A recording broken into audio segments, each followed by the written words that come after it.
यीशु मसीह के मधुर नाम में एक बार फिर से आप सबका स्वागत है। और हम ये देख रहे हैं कि प्रभु यीशु मसीह का आगमन एक आकस्मिक घटना नहीं रही, ये वेल प्लान्ड जो है घटना रही।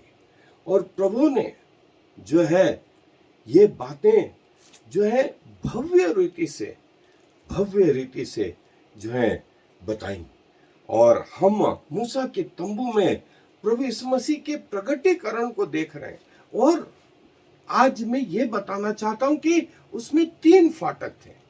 एक तो बाहर के आंगन में जो है बाहरी लोगों को इस तंबू से फर्क करवाता था, पहला फाटक, जिसमें पर्दे अलग अलग रंग के। और फिर इसके बाद में पवित्र स्थान और बाहरी आंगन में दूसरा फाटक, और तीसरा फाटक पवित्र स्थान और महापवित्र स्थान के बीच में। और प्रभु यीशु मसीह क्या बोलते हैं? द्वार में हो, बिना मेरे द्वारा कोई पिता तक नहीं पहुंच सकता। प्रभु यीशु मसीह के द्वारा हम पिता तक पहुंच सकते। और इन फाटकों के बारे में निर्गमन की पुस्तक 27वां अध्याय और 38वां अध्याय दोनों में लिखा है। मैं 38वें अध्याय से पढ़ रहा हूं। निर्गमन की पुस्तक का 38वां अध्याय, उसकी 18 और 19 है। और वहां यूं लिखा है, आंगन के द्वार के पर्दे पर बेल बूटे का काम किया हुआ था, और वह नीले, बैंगनी और लाल रंग के कपड़े का और सूक्ष्म बटी हुई सनी के कपड़े के बने थे। और उसकी लंबाई 20 हाथ की थी, और ऊंचाई आंगन की कनात की चौड़ाई के समान 5 हाथ की बनी। और उसके लिए 4 खंबे, और खंभों की 4 कुर्सियां पीतल की बनी। उसकी घुंडियां चांदी की बनी, और उसके सिरे चांदी से मढ़े गए, और उसकी छड़ें चांदी की बनी। और निवास और आंगन के चारों ओर के सब खूंटे पीतल के बने थे। और देखें, ये वो द्वार था जिससे प्रवेश होते थे वे याजक लोग अंदर की ओर। फिर अंदर भी महापवित्र स्थान और पवित्र स्थान के बीच में महत्वपूर्ण द्वार, और पवित्र स्थान और बाहरी आंगन में दूसरा जो है फाटक। और ये फाटक सुसमाचार को भी बताते हैं। ये बताते हैं कि हम बिना प्रभु यीशु मसीह के स्वर्ग पहुंच ही नहीं सकते। ये पुराने नियम में याजक लोगों को शायद ये फाटक समझ में ना आए कि ऐसे क्यों बोले, क्यों बनाए, आम पब्लिक के लिए दूर की बात। लेकिन आज परमेश्वर ये रहस्य हम पर इसलिए प्रकट किया चाहते हैं कि हम समझें कि द्वार प्रभु है। बिना प्रभु के हम पिता को नहीं देख सकते। और बाहरी फाटक, बाहरी आंगन जो है, उसमें 4 पिलर 4 सुसमाचार को बताते हैं। नीला रंग, लाल रंग, सफेद रंग और बैंगनी रंग। मत्ती रचित सुसमाचार में बैंगनी रंग जो प्रभु यीशु मसीह को राजाओं का राजा करके प्रकट करते, प्रतिज्ञा की हुई संतान। मरकुस रचित सुसमाचार श्वेत सूक्ष्म सनी का कपड़ा, सेवक के रूप में प्रभु यीशु मसीह को प्रकट करते हैं। लूका रचित सुसमाचार में प्रभु यीशु मसीह के पृथ्वी के माता और पिता यूसुफ और मरियम वो जो है उसको लाल रंग का प्रकट करते हैं। और यूहन्ना रचित सुसमाचार में वो परमेश्वर का पुत्र, वहां उसको बैंगनी रंग प्रस्तुत करते। देखें, ये ये चीजें जो है हमें अब मालूम पड़ गई। ये पुराने नियम में उन लोगों को नहीं मालूम थी। और फिर पवित्र स्थान और बाहरी आंगन में जो फाटक था, उसमें बगैर हाथ पांव धोए नहीं प्रवेश कर सकते। उसमें करूब थे, करूब स्वर्गदूत को बताते थे। और उसके बाद में महापवित्र स्थान और पवित्र स्थान के बीच में जो फाटक था, उसमें भी करूब थे। और साल में एक बार महायाजक उसके अंदर प्रवेश करता था, अन्यथा नहीं। और गलती से भी प्रवेश करा सो उसके सजा प्राण निकल जाया करते। सो प्रभु हमें ये सिखाते हैं। आए हम अपने अध्ययन पर आगे चलें। जैसा मैंने बताया, तीन फाटक थे। पहला फाटक बाहरी आंगन में, और देखें यहां पर वो दिख रहा है, ये वो फाटक बाहरी आंगन जो आम पब्लिक को इस मूसा के तंबू से अलग रखता था। दूसरा फाटक ये बाहरी आंगन और पवित्र स्थान के बीच में, और तीसरा जो है महापवित्र और पवित्र स्थान के बीच में।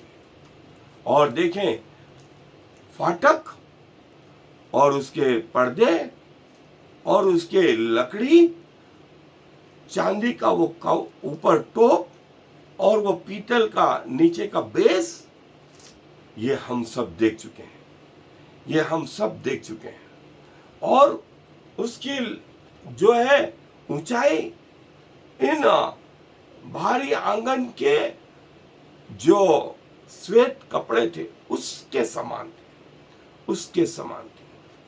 और जैसा मैंने बताया, 4 कलर, ये 4 पिलर, 4 सुसमाचार, और श्वेत, बैंगनी, लाल और नीला।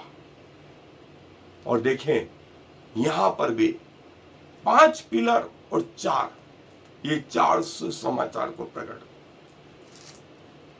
और ये हमारे प्रभु के बातों को प्रकट करते। और प्रभु यीशु मसीह ने कहा कि मार्ग, सत्य और जीवन मैं ही हूं। जो मेरे द्वारा प्रवेश करेगा वो ही पिता के पास जा सकेगा, और जो दूसरी जगह से जाएगा वो चोर और डाकू है, और चौड़ा है और बहुत सारे लोग, और सरल है वो मार्ग। 3 क्वालिटी, चौड़ा है, सरल है और बहुत सारे लोग, लेकिन उसका अंत मृत्यु है। और जो सकरा है, थोड़े हैं और कठिन है वो मार्ग, जिसका अंत अनंत जीवन। और जो प्रभु से प्रवेश करेगा वो वास्तव में प्रभु के अंदर जो है प्रवेश करेगा। और 4 कलर मैंने आपको बताए, 4 कलर आपको मैंने बताया। और सफेद कलर जो है सेवक का, मरकुस रचित सुसमाचार का। बैंगनी कलर जो है वो मत्ती रचित सुसमाचार। लाल कलर लूका रचित सुसमाचार का। और नीला कलर यूहन्ना रचित सुसमाचार। ये वो जगह है, ये वो चीज बताते हैं। और जो है ऊंचाई जो है 5 हाथ की, जो ऊंचाई जो है 5 हाथ की, ये बताती है अनुग्रह को। और जो है सारी चीजें मिलाकर के जो है, जैसा मैंने बताया था कि ये जनरेशन को बताती हैं। 300 का आंकड़ा जो है प्रभु यीशु मसीह के उन स्थानों को बताता। और गिदोन भी 300 लोगों को लेकर के वो युद्ध में चला था। और हनोक 300 साल परमेश्वर के साथ चलता चलता उठा लिया गया था। और जो है पहला फाटक जो है आपको बाहरी आंगन में प्रवेश करा देता था। दूसरा फाटक आपको पवित्र स्थान में प्रवेश करा देता था। और तीसरा फाटक आपको महापवित्र स्थान में प्रवेश कराता था। और प्रभु चाहते थे कि एक व्यक्ति बाहर से भले आरंभ करे, लेकिन कहां तक पहुंचे? वो महापवित्र स्थान तक पहुंचे। और 4 वो पिलर, जैसा मैंने बताया, वो पिलर जो है 4 सुसमाचार को बता।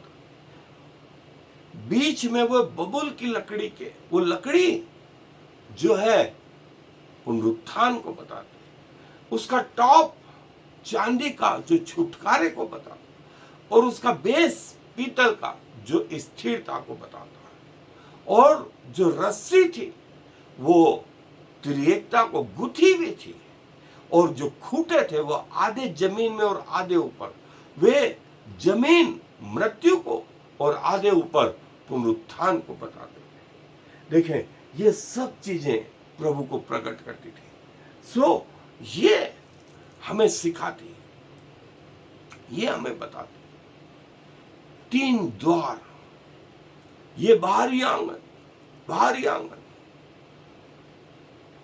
आंगन से बाहर के लोग सिर्फ यहीं पर आकर के खड़े होते थे। और याजक लोग इनसे भेंट ले लिया करते, और फिर वो इसके अंदर प्रवेश करते और इसका बलिदान करते।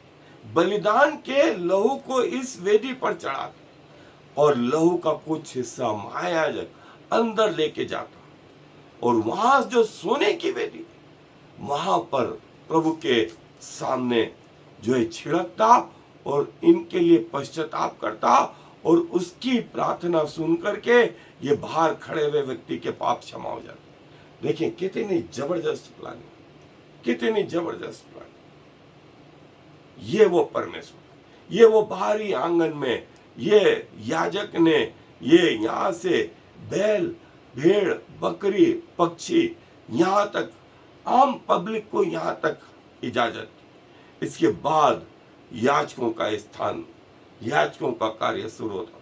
और जब तक बलिदान और वो धुआं वो पवित्र स्थान में से वो देख लेते थे और पाप क्षमा को महसूस करते थे अपने जीवन में, वो सिर्फ शब्दों तक नहीं था, पाप क्षमा को महसूस करते, और तब वो अपने अपने घर चले जाते। ये वो जो है बाहरी आंगन का द्वार, फिर ये दूसरा द्वार, और ये तीसरा द्वार।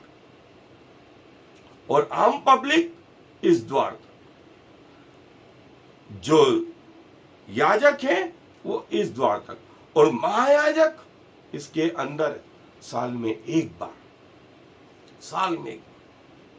सो ये जो प्रभु यीशु मसीह ने कहा, द्वार मैं हूं, द्वार मैं हूं, द्वार में हूं। यहां पब्लिक, यहां याजक, और उसके अंदर महायाजक। द्वार मैं हूं। प्रभु ने कहा द्वार मैं हूं। और ये हमारा प्रभु यीशु मसीह हमें सिखाता है, ये तंबू हमें सिखाता है। प्रभु यीशु मसीह की एक एक चीज, इसकी ऊंचाई, गहराई, इसकी लंबाई, चौड़ाई, सब कुछ प्रभु यीशु मसीह को बता दी। इसलिए परमेश्वर ने कहा, जब मूसा को आज्ञा दी कि इसको बनाना, तो बार बार प्रभु ने कहा कि इसमें ना कुछ जोड़ना ना कुछ घटाना। क्यों? क्योंकि ये प्रभु यीशु मसीह को प्रकट कर, प्रभु यीशु मसीह को प्रकट कर, और ये हमें सिखाता है। ये वो सकन्या ग्लोरी, ये वो सोने की वेदी, ये वो मनोरा, और ये बाहरी आंगन, और बाहरी आंगन ये वाला हिस्सा बाहरी आंगन, ये पवित्र स्थान और ये महापवित्र स्थान। सो दोस्तों, ये तीन हिस्से मनुष्य के लिए। बाहरी आंगन शरीर को बताता है, शरीर को बताता है। पवित्र स्थान प्राण को बताता है और महापवित्र स्थान आत्मा को बताता है। प्रभु ने कहा, मेरा आत्मा तुम में निवास करेगा। तो तुम्हारे जो तीन हिस्से हैं उसमें कौन से स्तर तक हम परमेश्वर के पास पहुंच पाते हैं। सो परमेश्वर हमारी सहायता मदद करें कि हम इस स्तर तक पहुंच पाए कि आत्मा से, प्राण से और शरीर से परमेश्वर की आराधना, परमेश्वर को पुकारने पाए। प्रभु अपने वचन पर आशीष दे। आए दुआ करेंगे। प्रभु जी धन्यवाद देते हैं, आप जो द्वार हैं और आपके बिना आपने कहा कोई भी पिता तक नहीं पहुंच सकता। लेकिन प्रभु, जिनमें योग्यताएं नहीं थी, जब वे आपके पास आए, आपने उन्हें कांधों पर उठा लिया, आपने उन्हें अपनी गोद में उठा लिया और आप कहते हैं कि मैं उन्हें नाम ले लेकर के बुलाता। मेरी भेड़ें मुझे जानती हैं, वे मेरा शब्द पहचानती हैं और वे किसी और के पीछे नहीं जाएंगे। और जो द्वार से प्रवेश नहीं करता वो चोर और डाकू है, लेकिन जो द्वार से प्रवेश करता है वो मेरा है। सो प्रभु, क्या कहें इन भव्य योजनाओं के लिए, इन गहरे रहस्यों के लिए जो आपने समय से पूरे किए। और लोग माने या न माने, लेकिन आपका प्रथम आगमन हुआ। लोग माने या न माने, आपका द्वितीय आगमन भी होगा, ऐसा आपका वचन कहता है। सो प्रभु, हमारे आत्मिक आंखों को खोलें कि हम आपको निहार सकें, हमारे आत्मिक कानों को खोलें कि हम आपकी वाणी को सुन सकें, हमारे आत्मिक हृदय को खोलें कि हम आपको पहचान सकें। सारा आदर और महिमा और इज्जत आपको देते हुए इस विनती को प्रभु यीशु मसीह के नाम से मांग लेते हैं। आमीन और फिर